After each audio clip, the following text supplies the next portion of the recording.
Hello বন্ধুরা, আজ আমি আপনাদের সামনে একটি ত্রিকোণ প্রেমের গল্পের মুভি নিয়ে এক্সপ্লেন করতে যাচ্ছি। মুভিটির নাম দিয়া। দিয়াকে প্রথমেই দেখানো হয় একটি রেল লাইনের সামনে দাঁড়িয়ে আছে, সে আত্মহত্যা করবে। কী কারণে করবে সেটা জানতে হলে আপনাকে সম্পূর্ণ মুভিটি দেখতে হবে। চলুন কথা না বাড়িয়ে আমরা মুভিটির দিকে যাওয়া যাক।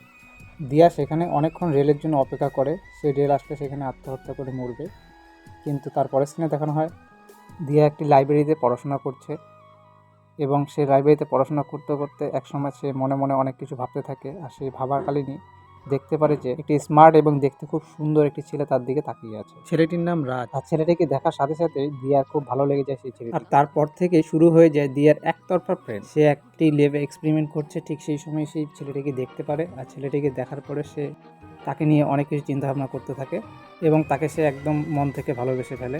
কিন্তু এতক্ষণ ধরে দিয়া যাই দেখছিল সব ল্যাবে বসে থেকে দেখছিল, আর দেখতে দেখতে সে হঠাৎ দেখে যে তার হাত থেকে একটা কাঁচ ভেঙে যায় এবং তারই সাথে সাথে তার স্বপ্নটাও ভেঙে যায়।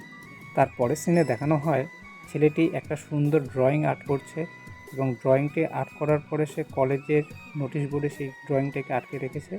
সেটা দেখে দিয়ার খুব ভালো লেগে গিয়েছে সেই ড্রয়িংটি, এবং ড্রয়িংটি দেখার সাথে সাথে তার পিছনে একজন বান্ধবী বলছিল এই ড্রয়িংটা কার। তখন দিয়ার সামনেই তারা আলোচনা করছিল যে ছেলেটি নতুন এসেছে কলেজে, সে দেখতে খুব সুন্দর এবং সে খুব সুন্দর সুন্দর আর্ট করতে পারে।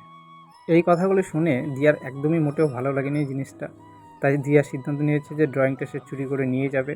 আর বলতে না বলতে সে ড্রয়িংটা চুরি করে বাড়িতে নিয়েও গিয়েছে। তার পরের দিন ছেলেটি আরেকটি নতুন ড্রয়িং আর্ট করে রেখেছে, কিন্তু সেটাও দিয়ার চোখে পড়ে গিয়েছে আর দিয়া সেই ড্রয়িংটাও নিয়ে চলে গিয়েছে।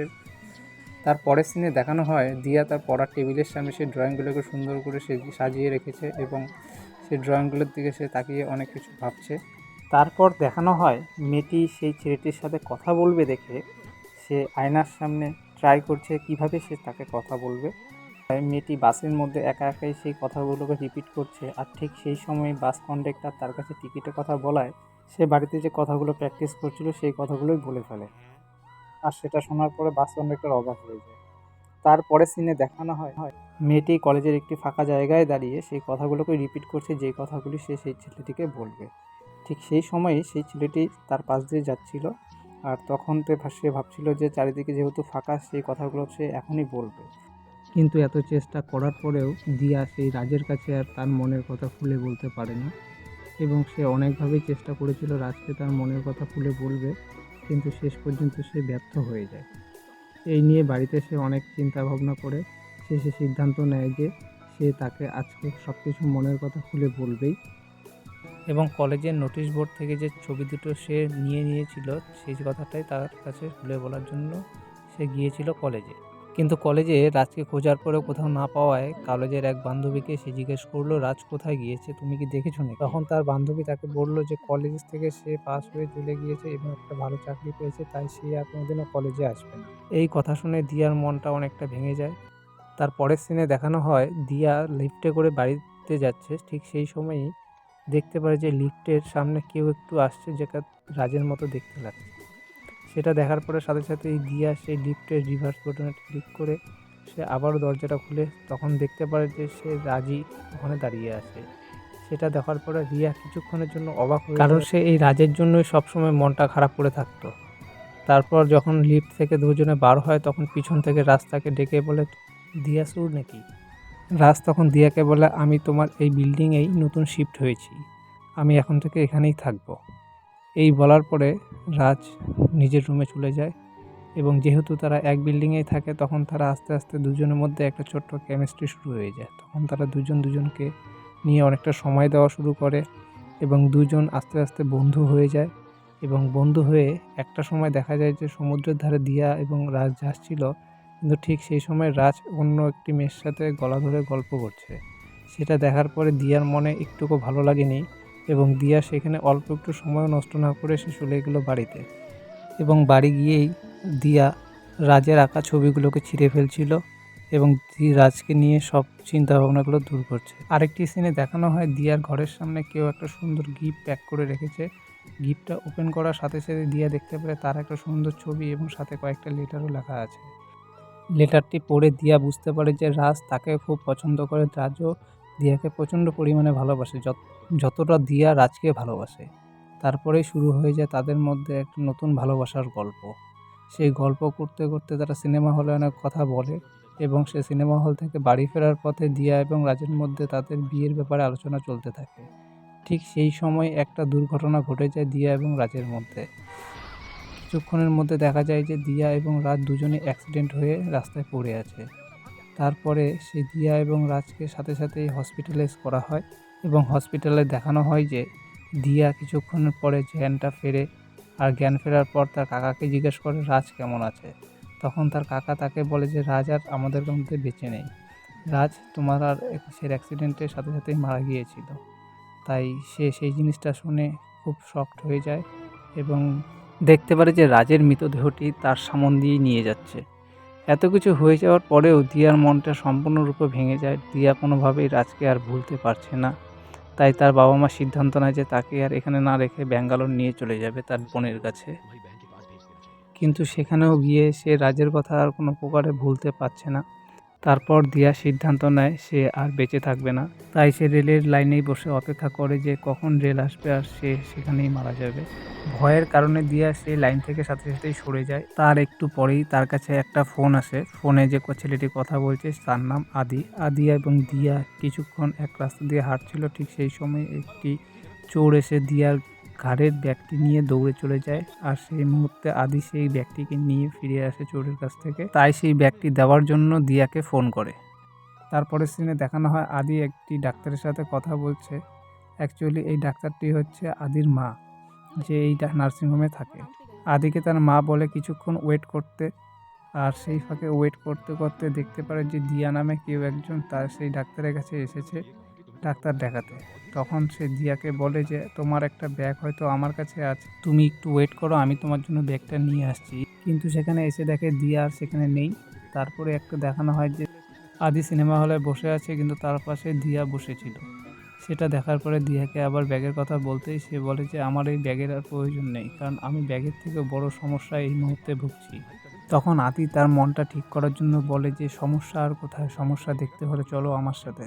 যদি শান্তি হতে চায় তাহলে তুমি আমার সাথে চলো কিছুক্ষণের জন্য, তুমি বুঝতে পারবে যে শান্ত থাকার জন্য কী করা প্রয়োজন, কাদের থেকে তুমি শান্ত থাকতে পারবে। এই কথা বলার পরে দিয়াকে সে একটা কবরস্থানে নিয়ে যায় এবং সেখানে নিয়ে গিয়ে তাকে অনেক গল্প করে। আস্তে আস্তে দিয়া এবং আদির মধ্যে একটা ভালো সম্পর্ক তৈরি হওয়া শুরু হয়। তারপরে একদিন ফোন করে দিয়াকে বলে যে তুমি কোথায় আছো, একটু বাইরে বার হও। সেই বলে আদি হঠাৎ দিয়াকে নিয়ে চলে আসে এবং সেখানে এসে দেখে যে তাকে নিয়ে খুব বার্থডে সেলিব্রেশন করা হয়েছে। এবং বার্থডে সেলিব্রেশন করার পরে দিয়াকে আবার বাড়িতে পৌঁছতে দেয়। তখনই দিয়াকে বলে যে এত দূরে আসলাম, একটু কফি তো বানিয়ে খাওয়াতে পারো।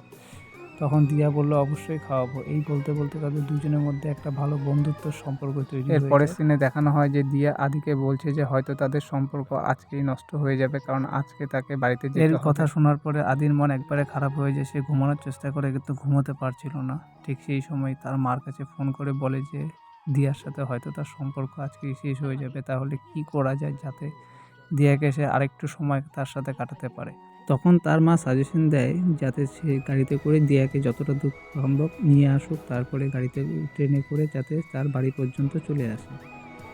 তারপরে সিনে দেখানো হয় যে ট্রেনের মধ্যে আদি এবং দিয়া কথা বলছিল এবং দিয়াকে বলছিল যে যাতে যখন তুমি আমার থেকে চলে যাবে তখন আমাকে কোনো প্রকার ডিস্টার্ব করবে না, আমার সাথে আর কথা বলবে না। এই কথা বলার পরে আদি মন খারাপ করে সে স্টেশন থেকে বার হয়ে যায় এবং সেই ট্রেনটার দিকে অনেকক্ষণ ধরে তাকাতে থাকে। তারপরে ট্রেনটা চলে যাওয়ার পরে দেখতে পারে যে দিয়া তার উল্টা দিকে স্টেশনে দাঁড়িয়ে আছে। তখন দিয়াকে বলে যে কেন তুমি এখানে দাঁড়িয়ে আছো, তুমি কেন যাওনি? কয় ঠিক আছে, তখন যাওনি বলতে চলো আমার বাড়িতেই চলো। সেই কথা বলার পরে স্টেশন থেকে সে ডাইরেক্ট বাড়িতে চলে আসে এবং বাড়িতে আসার পরে শুনতে পারে যে দিয়ার প্রচণ্ড জ্বর এসেছে, তাই তাকে ওষুধ নিয়ে গিয়ে দিল। এবং তারপরে সিনে দেখানো হয় যে দিয়া রেডি হয়ে গিয়েছে সে বাড়িতে যাবে বলে। সেটা দেখার পরে তাদের দুজনেরই মনটা খুব খারাপ হয়ে গিয়েছে এবং তারপরে সিনে দেখানো হয় যে দিয়া এবং আদি দুজনের সাথে সম্পূর্ণ কেটে যাওয়া আনন্দগুলো সব মনে করছে এবং একটা সময় ফিল করতে পারে যে দুজনকে খুব ভালোবেসে ফেলেছে, তারা দুজনকে নিয়ে থাকতে চায় এবং তারা দুজনই দুজনকে ভালোবেসে ফেলে। তারপর থেকে দিয়া এবং আদির মধ্যে একটা ভালোবাসার সম্পর্ক তৈরি হয়ে যায়। এর পরের সিনে দেখানো হয় দিয়া বাড়িতে যখন ফিরছে তখন তার উল্টা দিক থেকে রাস্তাকে ডাকলো। সেটা দেখার পরে দিয়া একেবারে অবাক হয়ে গেল, কিভাবে এটা সম্ভব হয়ে দাঁড়ালো তার কাছে। কারণ সে জানে যেই ছেলেটি তার চোখের সামনে মারা গিয়েছে সে কীভাবে আমার এখানে দাঁড়িয়ে আছে। তারপরের সিনে দেখানো হয় যে একটি ডাক্তার তার রাজের ব্যাপারেই কথা বলছিল, তাকে সুস্থ করতে গেলে বাইরে নিয়ে যেতে হবে। আর দিয়া হসপিটালে থাকাকালীন তার বাবা এবং কাকা যে মিথ্যা কথাগুলো বলছিল সেই সব কিছুই পরিষ্কার হয়ে যায় দিয়ার কাছে। তারপরের সিনে দেখানো হয় দিয়া আদিকে ফোন করেছে এবং ফোন করে রাজের ব্যাপারে সব কথা বলে এবং রাজের সাথে দিয়ার বিয়ের সম্পর্ক ঠিক হয়ে যায়। এই কথা শুনতে পারে আদি। এই সব কথা শোনার পরে সিদ্ধান্ত নেয় যে সে তার মায়ের সাথে ব্যাপারটা নিয়ে আলোচনা করবে এবং তার মায়ের সাথে এই ব্যাপারে আলোচনা করায় আদিকে তার মা বলে যে দিয়াকে সম্পূর্ণভাবে ভুলে যেতে এবং দিয়ার ব্যাপারে আর কোনো প্রকার চিন্তাভাবনা করতে না। এরই মধ্যে দিয়ার বোন আদিকে ফোন করেছে এবং ফোন করে দিয়ার বিয়ের ব্যাপারে কথা বলছে। তার বিয়ে ঠিক হয়ে গিয়েছে, কিন্তু আদি সেই বিয়েতে যাবে এই নিয়ে তার মার সাথে আলোচনা করছে। তখন তার মা বলে সেই বিয়েতে কোনোভাবেই সাথে সে না যায়। সেই কথা বলে তার মা ঘুমোতে চলে যায়, কিন্তু আদি তার মার কথাটা মানেনি। সে সকালবেলা ঘুম থেকে উঠেই শুনতে পারে সে দিয়ার বিয়েতে যাচ্ছে এবং দিয়ার বিয়েতে যাওয়ার পরে আদি দিয়ার সাথে দেখা হয়ে যায় এবং তাকে বিয়ের সাজে দেখে আদির মন সম্পূর্ণরূপে ভেঙে যায় এবং তারই মধ্যে রাজের সাথে তার কথা হয় এবং তাদেরকে কংগ্রাচুলেশন জানিয়ে সে আবারও চলে আসে বাড়িতে। কিন্তু রাজ খেয়াল করে যে দিয়ার মন কোনোভাবে খারাপ হয়ে আছে। তখন রাজ দিয়ার সাথে আলোচনা করে এবং সে তাকে আদির কাছে চলে যেতে বলে। তারপরে সিনে দেখানো হয় যে আদি বাড়িতে এসে দেখে যে তার মা মৃত্যু হয়ে গিয়েছে। ডাক্তার জানায় তার মার হার্ট অ্যাটাক হয়েছে। বাড়িতে যদি কেউ থাকতো তাহলে হয়তো এই ভুলটা আর হতো না। আদি তার মৃত মায়ের সামনে কাঁদতে থাকে এবং আফসোস করতে থাকে। তারই মধ্যে দেখানো হয় যে দিয়া আদিকে খোঁজার জন্য তার বাড়িতে চলে আসে এবং বাড়িতে খোঁজাখুঁজি করার পরে আদিকে আর খুঁজে পায় না। আর আদি এইদিকে তার সাথে ঘটে যাওয়া খারাপ ঘটনাগুলো নিয়ে চিন্তা করতে থাকে এবং রেল লাইনে অপেক্ষা করে যে কতক্ষণে রেল আসবে আর সে তখন মৃত্যু হবে।